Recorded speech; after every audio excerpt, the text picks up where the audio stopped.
Jangan lupa subscribe di YouTube channel Metro TV News dan juga nyalakan notifikasinya.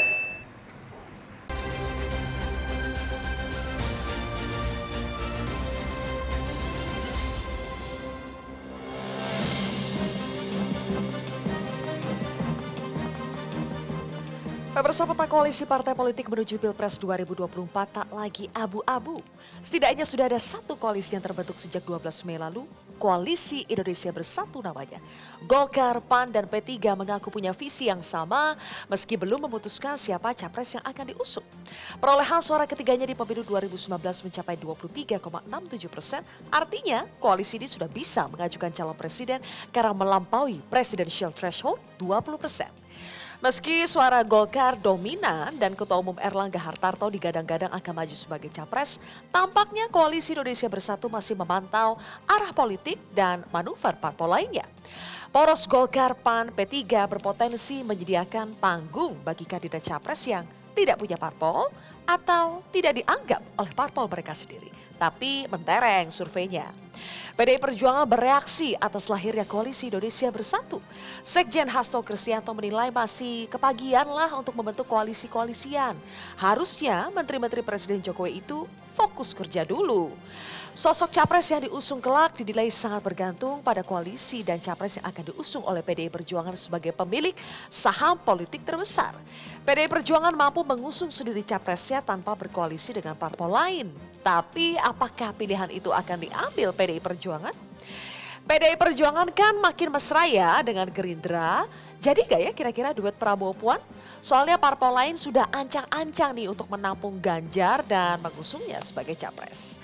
Berbagai analisa politik mengatakan akan muncul 3 koalisi di Pilpres 2024. Koalisi yang digawangi oleh PDI Perjuangan dan Gerindra, koalisi yang dikomandoi oleh Golkar, dan koalisi yang dipimpin oleh Partai Nasdem.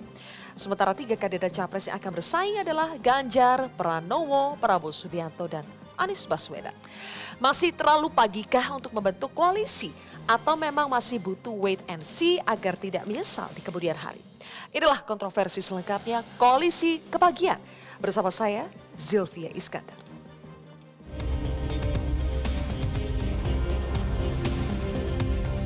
Mendorong bahwa 3 partai ini akan bekerja sama. Kita ingin menunjukkan atau mendemonstrasikan sebuah kerjasama yang jauh lebih awal dan lebih cantik gitu. Sebuah koalisi untuk menyelamatkan salah satu calon presiden yang tinggi elektabilitasnya tapi belum memiliki tiket yang pasti. Koalisi yang dibuat oleh teman-teman Golkar, PAN, dan P3 ini semacam main bola gitu.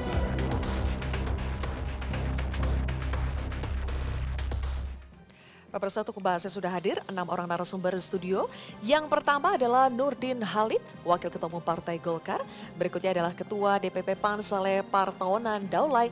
Selanjutnya ada Wakil Ketua Umum P3 Arsul Sani. Berikutnya Wakil Sekjen PDI Perjuangan Arfi Bowo.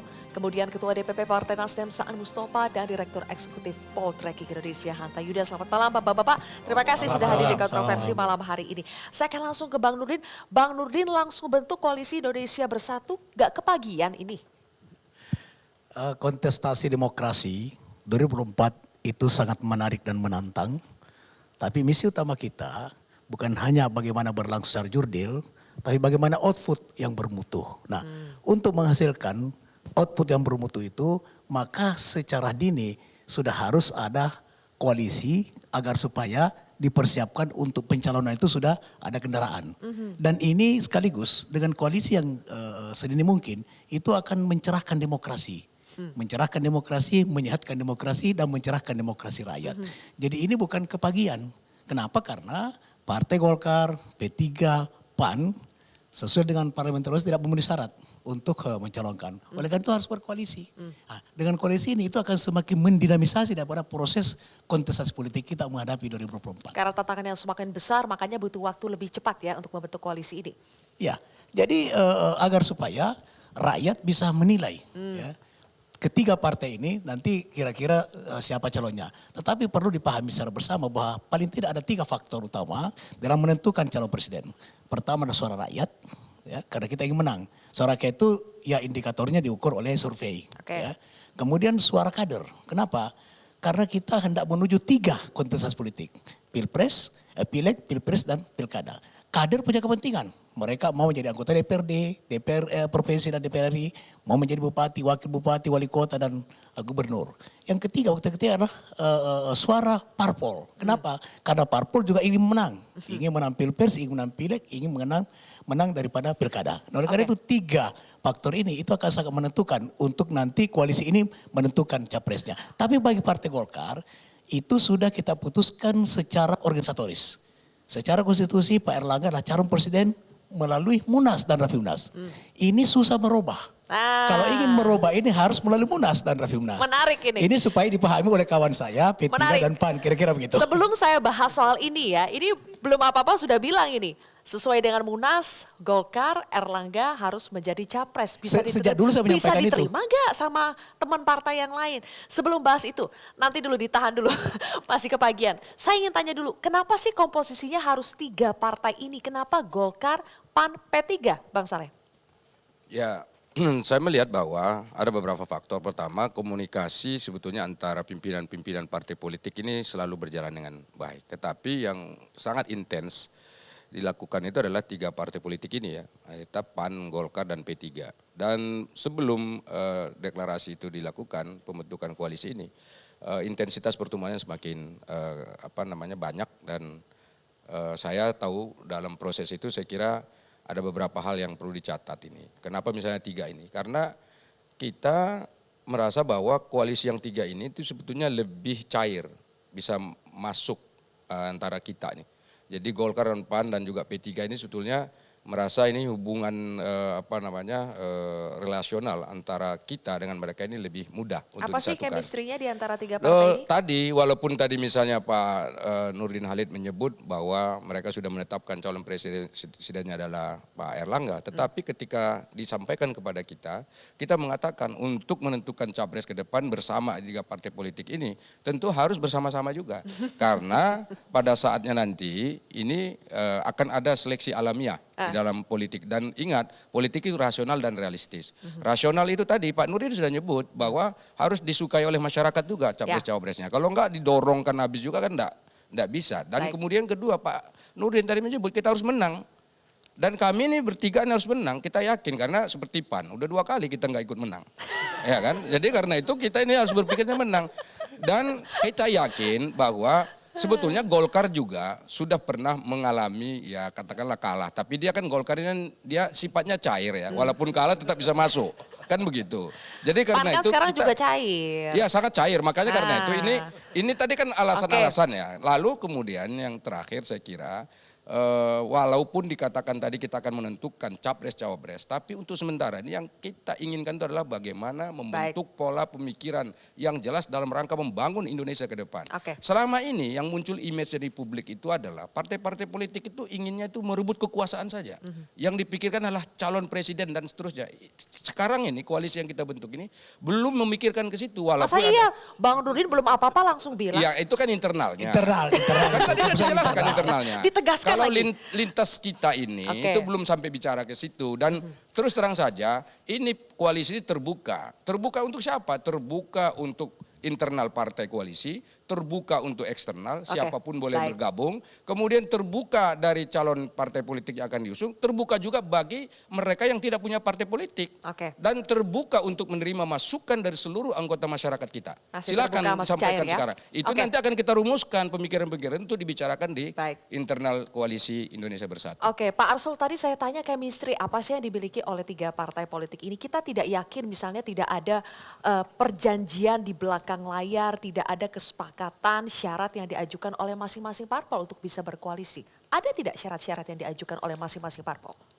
Ya, ini kan pembentukan koalisi ini kan baru pada tahap awal. Tentu ada pembicaraan-pembicaraan, tetapi jangan kemudian juga dipersepsikan bahwa kemudian ada hal-hal di belakang layar yang sudah disepakati. Enggak, ini seperti yang disampaikan oleh Pak Nurdin Halid, Bang Saleh, ini cair saja ya.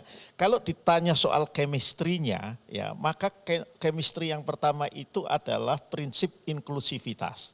Tadi inklusivitasnya sudah dijelaskan oleh Pak Saleh Daule. Yang pertama adalah bahwa ini tidak kemudian ditutup hanya untuk 3 partai politik yang sudah bergabung. Yang kedua, inklusivitasnya, meskipun Golkar telah memutuskan dalam forum permusyawaratan tertingginya itu mencalonkan ketua umumnya, tetapi kita juga punya semangat, punya kesepakatan untuk melihat semuanya ini sesuai dengan perkembangan zamannya. Apakah itu sudah disepakati? Apakah Pak Erlangga juga mengatakan bahwa ya meskipun saya dicalonkan tapi kita juga akan tetap mendengar suara PAN dan P3? Saya kira Pak Erlangga kan juga sudah menyampaikan yang kita ikuti semua di media bahwa soal capres-cawapres ini nanti kita musyawarahkan. Ketika Jadi beliau belum harga menyampaikan, mati, Bang Nurdin, belum harga mati Pak Erlangga menjadi capresnya? Ya, untuk Golkar sudah harga mati internal ya. Tetapi apa yang dikatakan Pak Asrul Pasal itu betul ya. Karena untuk menentukan itu tentu harus tidak 3 faktor tadi yang saya katakan tadi. Nanti pada saatnya tentu akan ada lagi perundingan, ada lagi permufakatan setelah melihat kondisi objektifnya. Baik. Dan betul Golkar juga akan realistis. Tapi Golkar untuk internal ya, untuk internal itu harga mati. Artinya nanti kalau koalisi ini ada perubahan, maka itu harus kembali kepada konsensus Partai Golkar. Oke, jadi posisi terakhir Koalisi Indonesia apalagi Bersatu kalau Pak Saan nanti masuk ke sini gitu loh. sudah mau ditarik masuk. Tapi intinya Koalisi Indonesia Bersatu memang sepakat bahwa saat ini belum mengusung capres siapapun, belum ada namanya. Oh iya betul, betul. Iya betul. Jadi kami saat ini baru mendiskusikan soal platform ke depan supaya pragmatisme itu tidak yang menjadi yang utama. Meskipun tidak bisa dihindari ada unsur pragmatisme ya. Sehingga ketika kami pada akhirnya sampai kepada mempertimbangkan capres dan cawapres itu jelas ukuran-ukurannya ya. Baik, oke. Bagaimana untuk Nasdem, apakah tertarik bergabung dengan Koalisi Indonesia Bersatu? Ya, kalau Nasdem sampai saat ini ya kita sudah fokus di internal dulu. Pertama ada 2 hal lah di internal itu, pembenahan secara internal, konsolidasi partai. Kedua, kita memang mau melakukan proses penjaringan calon presiden yang akan diusung di 2024 yang akan datang. Nah, rencana proses penjaringan itu kan di tanggal 15 sampai 17 Juni yang akan datang. Jadi kita fokus ke situ, belum fokus untuk membangun koalisi, tapi proses komunikasi dengan partai itu tetap kita lakukan. Tapi belum masuk dalam sebuah proses pembentukan koalisi. Walaupun kita juga menyadari bahwa koalisi itu kan hal yang lumrah saja dalam sebuah proses politik. Tapi di sebuah sempat negara. diajak gabung nggak ke Koalisi Indonesia Bersatu? Justru kita jangan-jangan nanti di antara yang ada di koalisi ini malah bergabung dengan nanti yang dibangun koalisi oleh Nasdem kan gitu kan. Jadi agak terbalik. Oke. Tapi kita ingin satu. Yang kedua memang keharusan berkoalisi itu kan memang ada persyaratan di dalam undang-undang kita. Untuk mencalonkan pasangan presiden kan ada presiden threshold 20%. Maka menjadi keharusan juga membangun koalisi. Apakah saatnya hari ini? Nah, Nasdem melihat ini bukan momentum yang pas, bukan waktu yang pas untuk membangun koalisi. Karena tadi koalisi itu kan harus diikat. Kalau pragmatisnya itu berdasarkan calon presiden yang sama. Kalau pragmatisnya kan, jadi kan ada ikatan yang pragmatis. Ya. Yang kedua, kalau ikatannya lebih ke idealis, itu kan tentu dilihat dari ideologi yang sama, program yang sama, platform yang sama. Nah, karena kita itu umumnya di Indonesia itu belajar dari pengalaman, membangun koalisi berdasarkan hal yang sifatnya strategis tadi, ideologi, platform, terus juga program itu kurang dikedepankan, lebih kepada yang pragmatis, yaitu calon yang sama. Tentu kita nanti lihat dari hasil penjaringan di Nasdem siapa yang muncul disodorkan ke ketua umum untuk diputuskan, dan tentu nanti ketua umum akan coba sampaikan ke partai lain Siapa tahu yang mau ikut kan gitu loh. Siapa tahu ada yang ketarik ya dari koalisi. Iya, karena tadi kalau buru-buru itu nanti masuk angin. Saya Menarik. khawatir. Oke, nanti boleh ditanggapi tapi kita harus Sebentar. jeda terlebih dahulu Bapak-bapak. Menarik kalau buru-buru masuk angin dan kalau buru-buru nanti cepat bubar juga gak ya? tapi kalau Boleh ditanggapi nanti kita jangan akan sampai jeda terlebih dahulu. ketinggalan. Pemirsa, kontroversi akan kembali sesaat lagi.